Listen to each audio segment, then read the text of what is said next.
पप्पू यादव के समर्थन से निर्दलीय चुनावी मैदान में उतरकर जितेंद्र मंडल कल करेंगे नामांकन, जिसको लेकर मुजफ्फरपुर शहर के मारीपुर स्थित एक होटल में प्रेस वार्ता किया। बता दें कि जितेंद्र मंडल कांग्रेस पार्टी के कई बड़े पदों पर रह चुके हैं, लेकिन टिकट न मिलने से आहत होकर पार्टी से इस्तीफा दे दिए और इस्तीफा देने के बाद अब निर्दलीय चुनावी मैदान में उतरने के लिए कमर कस लिया है, जिसको लेकर अंतिम दिन यानी कि 3 मई को पप्पू यादव टीम के समर्थन से नामांकन करने जा रहे हैं।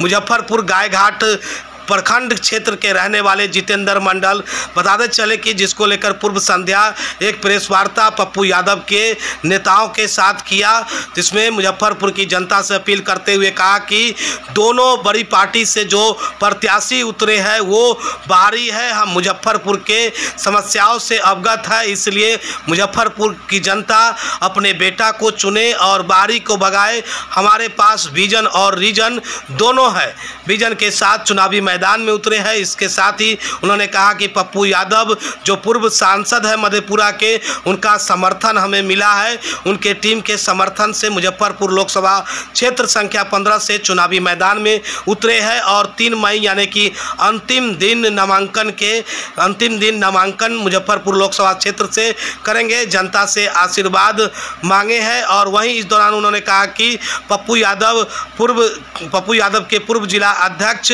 पप्पू यादव का समर्थित प्रत्याशी जितेंद्र मंडल होंगे और साथ में पप्पू यादव के टीम के नेताओं ने भी उसको लेकर के प्रेस वार्ता को संबोधित किया है। क्या कुछ कह रहे हैं पप्पू यादव के पूर्व जिला अध्यक्ष और निर्दलीय प्रत्याशी जितेंद्र मंडल, जरा सुनिए आगे इस वीडियो में। और अक़लियतों की आवाज़ को लेकर और मुजफ्फरपुर जिले पर विशेष तौर पर जब जब आवाज़ लगाई गई है मुजफ्फरपुर के द्वारा, तब तब पूरी मजबूती से उन्होंने समाज के हित में अपनी उपस्थिति देने का कार्य किया है। और अब जब मुजफ्फरपुर के अस्तित्व की बात है तो निश्चित रूप से पूर्णिया की इतिहास को, पूर्णिया के राजनीतिक माहौल को इस मुजफ्फरपुर की धरती पर दोहराने के लिए हम सब लोग संकल्पित हैं। और हम तो निश्चित रूप से आग्रह करेंगे हमारे माननीय पूर्व राष्ट्रीय अध्यक्ष और हमारे लोकप्रिय नेता मुजफ्फरपुर आएँ और हमारे प्रत्याशी के समर्थन में पूरी मजबूती से एकजुटता का परिचय दें और निश्चित रूप से अपने कार्यकर्ताओं का हौसला वर्धन करेंगे, ऐसा हम सभी की कामना है। क्या परिचय होगा? वेद प्रकाश, पप्पू यादव ब्रिगेड, मुजफ्फरपुर। नामांकन का आखिरी डेट है, आखिरी तिथि है और हमने आखिरी तिथि का चुनाव इसलिए किया क्योंकि मैं इस प्रयास में था कि मुजफ्फरपुर में जिस तरह का कैंडिडेट दोनों राष्ट्रीय पार्टियों ने देने का कार्य किया है, आप सभी जानते हैं, यहाँ के सभी लोग जानते हैं, वो किसी भी वोटर को ठीक नहीं लग रहा है, क्योंकि जो कल तक इस दल में थे वो उस दल में है, उस दल में थे उनको इस दल में आखिरी समय में ला कर के मौका दिया गया है। क्या मुजफ्फरपुर का मजाक नहीं बना दिया गया है? हमेशा बाहर के लोग आ रहे हैं, क्या यहाँ के स्थानीय लोग यहाँ के विकास के लिए काम नहीं कर सकते? इनकी क्या उपलब्धियाँ हैं? ये दल बदल, बाहर के उम्मीदवार, इसी सबसे मजबूर होकर के हमें इस तरह का फ़ैसला लेना पड़ा। मैं पिछले 3 लोकसभा चुनावों से ऐसे मैं पार्टी के तरफ का मैं कैंडिडेचर मेरे तरफ से दिया जा रहा था, लेकिन किसी भी वजह से पार्टी में ऐसे लोगों को मिलता है। पिछली बार भी 2019 में आप लोग को याद होगा कि आखिरी समय में वीआईपी पार्टी को यहाँ मुजफ्फरपुर से टिकट दिया गया था और ये उम्मीदवार बाहर से आए थे जो आज बीजेपी के उम्मीदवार हैं। उस समय भी मेरी सबसे प्रबल दावेदारी था और इस बार भी मेरी दावेदारी थी। तो आखिर क्या है कि दूसरे दल से आए हुए लोगों को मौका मिलता है और जिस दल में लोग काम करते हैं, बैनर पोस्टर लगाते हैं, जिस दल में मेंबर सदस्यता अभियान में इतनी बड़ी संख्या में 20,400 के करीब सदस्यता अभियान चलाया जाता हो, जहाँ पे बैनर पोस्टर लगाया जाता हो, अखबार में विज्ञापन लगाया जाता हो, पार्टियों की नीतियों को लोगों तक पहुँचाया जाता हो, वैसे लोगों को नहीं मौका दे करके ऐसे लोगों को मौका दिया जाता है। तो इससे मतदाताओं में, कार्यकर्ताओं में, सभी में घोर निराशा है। इसी सबसे मजबूर होकर के इस तरह का फ़ैसला लेना पड़ा और उम्मीद है मुजफ्फरपुर की जनता इस बात को समझती है और उसे एक ऐसे तीसरे विकल्प की तलाश होनी चाहिए। इसीलिए मैं आखिरी समय में इस तरह का फ़ैसला लिया हूँ। अब मुजफ्फरपुर की जनता के ऊपर है, कल के नॉमिनेशन को किस तरह से देखते हैं और आगे उस जो 15-17 दिनों का टाइम होता है उसमें किस तरह से कैंडिडेट से राजनीतिक रूप से और सामाजिक रूप से उपेक्षित रहा है। यह सर्वविदित है कि 2024 लोकसभा चुनाव का आगाज हो चुका है और कल मुजफ्फरपुर जिले में नामांकन की आखिरी तिथि सुनिश्चित की गई है। निश्चित रूप से यहाँ एक राजनीतिक शून्यता और सामाजिक अस्थिरता, जो मुजफ्फरपुर की अघोषित उपराजधानी कही जाती है और देश और दुनिया को दिशा देने वाला बिहार, और उस बिहार की उपराजधानी मुजफ्फरपुर कभी जौहर साहब समाजवादियों के एक मजबूत स्तंभ हुआ करते थे।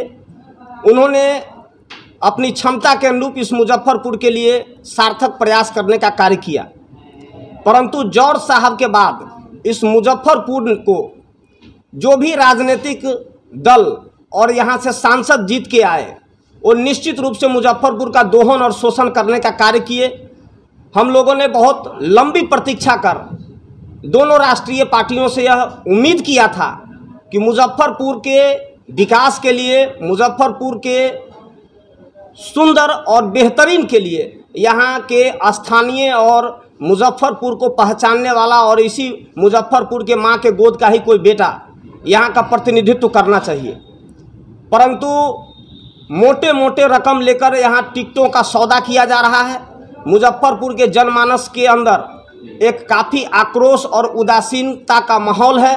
इस अनिश्चितता के बादल को छांटने के लिए और मुजफ्फरपुर को एक बेहतर विकल्प देने के लिए हमारे पिछड़ा समाज के मजबूत क्रांतिकारी साथी, सामाजिक चिंतक भाई जितेंद्र कुमार मंडल जी ने यह साहस और शौर्य दिखाने का प्रयास किया है कि मैं मुजफ्फरपुर की आवाज़ के लिए मैं आप लोगों के बीच उपस्थित हो रहा हूं, तो यह निश्चित रूप से बड़ी खुशी की बात है।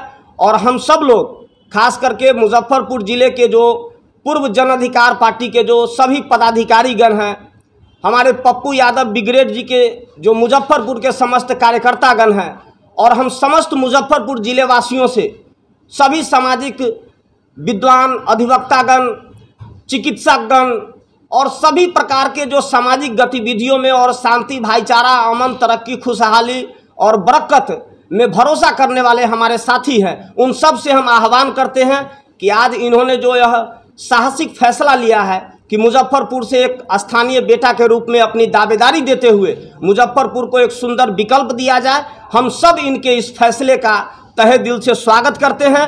और आज हम लोगों के बीच उपस्थित हैं भाई जितेंद्र कुमार मंडल जी, और कल नामांकन की भी आखिरी तिथि है और नामांकन की तिथि भी सुनिश्चित है। तो हम आप पत्रकार बंधुओं के माध्यम से मुजफ्फरपुर के जिस जिस कोने कोने तक हमारी आवाज़ जा रही है, हम समाज के सभी वर्गों से, दलित, पिछड़े, शोषित, अक़लियत, वंचित और समाज के सभी तबकों से हम निवेदन करते हैं कि मुजफ्फरपुर के खोए हुए गरिमा को वापस लाने के लिए एक यहाँ के सुंदर इतिहास और रामदयालु बाबू, जेपी कृपालनी, डॉक्टर राजेंद्र बाबू जैसे महापुरुषों का यह कर्मभूमि रही है, तो उस पुराने गौरव गाथा को पुनः हासिल करने के लिए हम सब लोग मिलकर भाई जितेंद्र जी के हाथों को मजबूत करें और मुजफ्फरपुर की स्थानीय समस्याओं को मुद्दा बनाकर, जो इस वर्तमान परिवेश में गाय गोबर, हिंदू मुसलमान और जाति धर्म मजहब के नाम पर लोगों को बांटकर वोट बैंक की राजनीति की जा रही है, इस नफरतवादी राजनीति के खिलाफ चट्टानी एकता से एकजुट होकर के भाई जितेंद्र जी के हाथों को मजबूत करें और मुजफ्फरपुर के खोए हुए गरिमा को वापस लाने का कार्य करेंगे। इसी आशा के साथ हम सब लोग आज इनका स्वागत और अभिनंदन करें। पप्पू यादव के समर्थित उम्मीदवार होंगे, तो क्या पप्पू यादव भी स्टार कैंपेनर के रूप में आएंगे यहाँ पर? पप्पू यादव जी हमेशा आशीर्वाद लेकर के उतरेंगे चुनावी मैदान। हाँ, निश्चित रूप से पप्पू जी बेहतरी के लिए लड़ते रहे हैं। उधर सिवान में भी बेहतरी के लिए एक तीसरा उम्मीदवार है, वो तो जनता के हाथ में है कि किन्हें कितना वोट देते हैं, क्या करते हैं, कौन जीतते हैं, कौन हारते हैं। लेकिन निश्चित रूप से इस तरह का सहयोग और समर्थन मिलना चाहिए। फिर भी मैं मुजफ्फरपुर का स्थानीय उम्मीदवार के तौर पे मैं इस तरह का फैसला लिया हूँ और इसके लिए मैं बरसों से मेरी मेहनत है, मेरी काफ़ी अच्छे लोगों जान पहचान है, मेरा नेटवर्क काफ़ी बड़ा है, मैंने लोगों से मिला है अपने भविष्य में क्या कार्य योजना होगा मुजफ्फरपुर के बेहतरी के लिए। यहाँ बहुत तरह का कार्य लंबित है, यहाँ कुछ भी नहीं के बराबर हुआ है। यहाँ न न्यू टाउन बना, न आज तक बाईपास बना, न चंदवारा वाला पुल का निर्माण हुआ, न हवाई अड्डा बना, न कोई अच्छी ट्रेनों का परिचालन हुआ, न इंडस्ट्रीज आया, न बाढ़ से नियंत्रण हुआ। इतना ज़्यादा पॉल्यूशन, कंजेशन है। हम इसी शहर में रहते हैं, हमारे आने वाली पीढ़ियाँ इसी शहर में रहेगी, हमारे मतलब मुजफ्फरपुर का। तो इन सब के लिए कौन काम करेगा? जिसको मुजफ्फरपुर का पीड़ा होगा वही तो करेंगे। तो मेरे पास एजेंडा है, विज़न है, मिशन है, जिस पे मैं काम करूंगा और मैं लोगों से अनुरोध करूंगा, if you want to really जज a person then give him power. इसी के तहत आप लोग अपना अपना समर्थन देखिए और दीजिए। कितना चैलेंजिंग रहेगा एक तरफ इंडिया है दोनों से आप लड़ेंगे? ये तो अच्छा है ना। Our motto, our target only challenge. हम सिर्फ चुनौती को ही अपना वो लेते हैं, तो हमारी तरफ दोनों तरफ से चुनौती है, लेकिन उससे कोई फ़र्क नहीं पड़ेगा। मुजफ्फरपुर की जनता इस बार अपना उम्मीदवार चुनेगा, अपना उम्मीदवार चुनेंगे। और बाहरी उम्मीदवार और जो नॉन परफॉर्मर है ख़ास करके, ऐसा नहीं है कि हम दूसरे जगह से आकर के देश में चुनाव नहीं लड़ सकते। कहीं के लोग कहीं भी आके चुनाव लड़ सकते हैं और किसी भी पार्टी के लोग कहीं भी जाके चुनाव लड़ सकते हैं। इन लोगों का परफॉर्मेंस, इन लोगों की जो उपलब्धियां हैं वो भी यहाँ की जनता जानती है। उन्हें एक फ्रेश और 1977 से एक तरह से मुजफ्फरपुर में बाहर के लोग ही, दिग्विजय नारायण सिंह के बाद बाहर के लोग ही यहाँ से चुनाव लड़े हैं, जीते हैं। इससे भी मुजफ्फरपुर की बदहाली हुई है और ये शहर इस लायक नहीं है जिस लायक इस मुजफ्फरपुर का टेस्ट ऊंचा है। मुजफ्फरपुर को इस बार मुक्ति दिलाने के नाम पे यहाँ बहुत कुछ है। यहाँ काफ़ी धार्मिक स्थल हैं, काफ़ी यहाँ पे पौराणिक स्थल भी हैं, उन सब के रिवाइवल के लिए भी काम होगा। यहाँ प्रदूषण से, जाम से मुक्ति दिलाई जाएगी और इसी सब एजेंडे को लेकर के औद्योगिकरण होगा। बिहार के लोगों का, खास करके मुजफ्फरपुर के लोगों का कुछ इस तरह का मास्टर प्लान बना करके यहाँ के लोगों को migration, at least labour based migration को रोकना होगा। ये सब मेरा प्रयास रहेगा और मजबूती से रहेगा। हमने इस दिशा में कार्य भी किया है, काफ़ी लंबे समय तक कार्य किया है। समय आने दीजिए, सब दिखाई देगा। शो के प्रायोजक है मां भवानी डेकोर प्राइवेट लिमिटेड, मतलब a complete floor solution, new 0 mile Dadar road, Muzaffarpur.